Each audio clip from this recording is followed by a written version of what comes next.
अस्सलाम वालेकुम। मैं homeopathic doctor Iram Bhatt, vice chairperson COH Pakistan. आज का जो हमारा टॉपिक है वो हमारी होम्योपैथिक मेडिसन एलुमिनम ऑक्सीडेटा है। सेकेंड ईयर में आप ये दवा पढ़ते हैं एलुमिना के नाम से, तो आज मैं आपको एलुमिना के क्लिनिकल यूजेस बताऊंगी। इस दवा को याद करना इंतहाई आसान है। क्लिनिकली ये दवा 3 मकासद के लिए इस्तेमाल होती है और मैं आपको वही 3 चीज़ें बता दूंगी। तफसील में मैं नहीं जाऊंगी क्योंकि बहुत बड़ी मेडिसिन है, लेकिन मैं क्लिनिकली आपको इसका यूज़ बताऊंगी कि किन 3 बातों के ऊपर आपने इस दवा को इस्तेमाल करना है।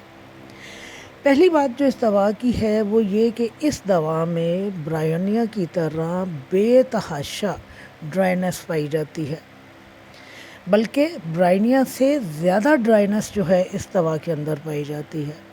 और ये ड्राइनेस जो है जिल्द के हवाले से और म्यूकस मेम्ब्रेन्स के हवाले से पाई जाती है। जहाँ जहाँ हमारे जिस्म के अंदर म्यूकस मेम्ब्रेन्स पाई जा रही हैं वहाँ वहाँ ये ड्राइनेस जो है हमें इस दवा के अंदर नज़र आएगी। लेकिन ख़ास तौर पर ये ड्राइनेस जो हमें मिलती है वो हमारे मुंह से लेकर हमारी मकत तक है।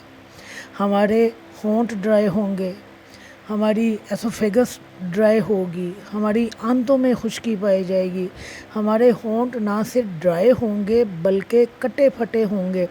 ये खुश्की हमारी आंखों में पाई जाएगी, हमारी रेक्टम के अंदर पाई जाएगी, हमारे खलक में पाई जाएगी। यानी आप यूँ कह लीजिए कि जिस तरह मैंने आपको कहा कि मुंह से लेकर मकद तक इस दवा के अंदर जो है बेतहाशा ड्राइनेस पाई जाती है। और इसके अलावा ये खुश्की जो है जिल्द के ऊपर भी पाई जाती है। तो जहाँ कहीं ड्राइनेस के हवाले से मसाइल आएंगे वहाँ वहाँ एलुमिना आएगी। अब जब मकद में खुश्की पाई जा रही है तो फिर आप देखिए कि मकद के हवाले से हमारे पास क्या चीज़ आएगी। ज़ाहिर है फिर कब्ज़ पाई जाएगी।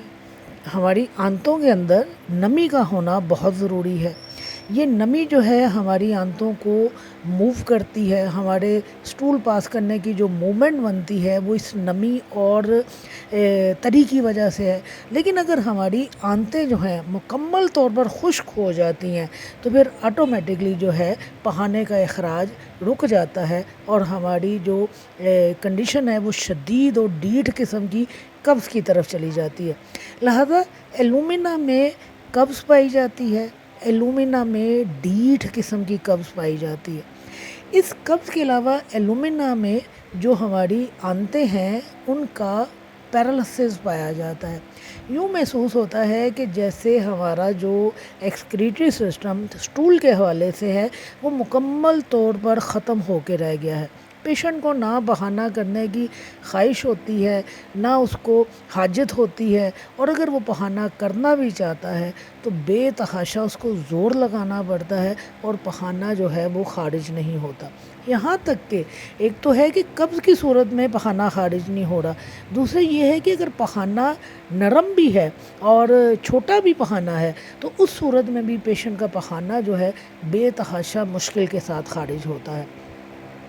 लिहाजा इस चीज़ को आप इस तरह याद कर लीजिए कि अगर डीठ किस्म की कब्ज़ पाई जा रही हो, पखाना करने के लिए बेतहाशा ज़ोर लगाना पड़ रहा हो, यूँ महसूस हो कि जैसे बावल्स जो हैं हमारे वो फौल्जी कैफियत का शिकार हो गया है। बड़ी उम्र के लोगों में अगर डीठ किस्म की कब्ज़ पाई जाती है, ऐसे बच्चे जो बाज़ारी दूध पीते हैं अगर उनके अंदर कब्ज़ पाई जाती है, अगर हामला औरत में कब्ज़ पाई जाती है तो वहाँ हम एलुमिना को इस्तेमाल करवाते हैं। इसके अलावा जो तीसरी इसकी वजह शोहरत है, बल्कि दूसरी कहनी चाहिए, ड्राइनेस की तो कब्ज़ के साथ रिलेट हो गया, यानी इसकी मेन वजह शोहरत जो है वो एक इसकी डीठ किस्म की कब्ज़ है और दूसरी जो इसकी वजह शोहरत है वो इसका लिकोरिया है।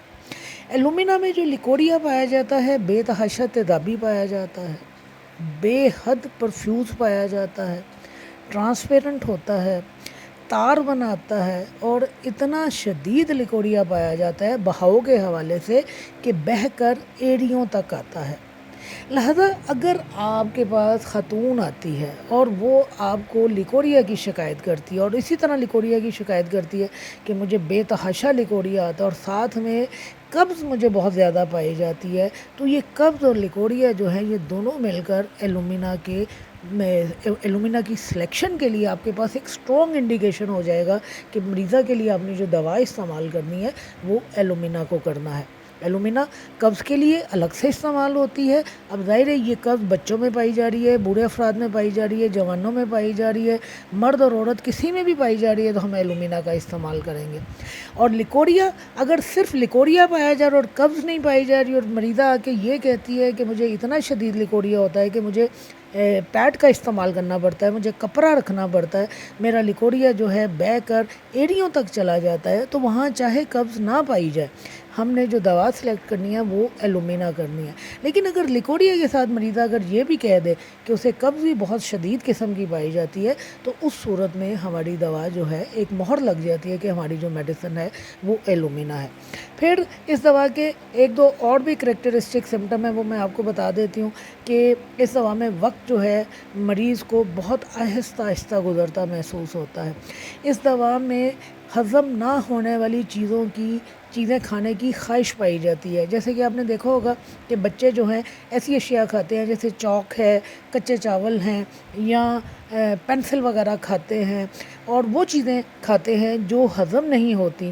تو ایسے افراد جو ایسی اشیاء کھانے کے عادی ہوں، جن کے اندر ناقابل ہضم اشیاء کھانے کی خواہش پائی جاتی ہو، شدید خواہش پائی جاتی ہو، تو وہاں ہم ایلومینا کو استعمال کرتے ہیں۔ اور اس کے علاوہ اس کے ایک اور بھی سمٹم ہے کہ چہرے کے اوپر مریض کو یوں محسوس ہوتا ہے کہ جیسے کوئی لیسدار چیز جو ہے خشک ہو گئی ہے، یا جالے کا سا احساس ہوتا ہے، تو وہاں پہ بھی آپ اس دوا کو استعمال کروا سکتے ہیں۔ لیکن دو مین چیزیں ہیں جس کے لیے اس دوا کو استعمال کیا جاتا ہے، ایک اس کی قبض، ڈیٹھ قسم کی قبض، اور دوسرے اس دوا کو لیکوریا میں استعمال کیا جاتا ہے۔ پوٹینسی جو ہے اس دوا کی وہ ٹرچوریشن بھی استعمال ہوتی ہے، اور اسے آپ کسی بھی پوٹینسی میں استعمال کر سکتے ہیں۔ نارملی کلینکلی اس دوا کی جو پوٹینسی ہے وہ 30 اور 200 ہی استعمال ہوتی ہے۔ تو یاد رکھنے کے لیے دو باتیں: بے تحاشا لیکوریا جو بہہ کر ایڑی تک چلا جائے، اور انتہائی ڈیٹھ قسم کی قبض جو ٹوٹنے کا نام نہ لے، وہاں ہم ایلومینا کو استعمال کرواتے ہیں۔ شکریہ۔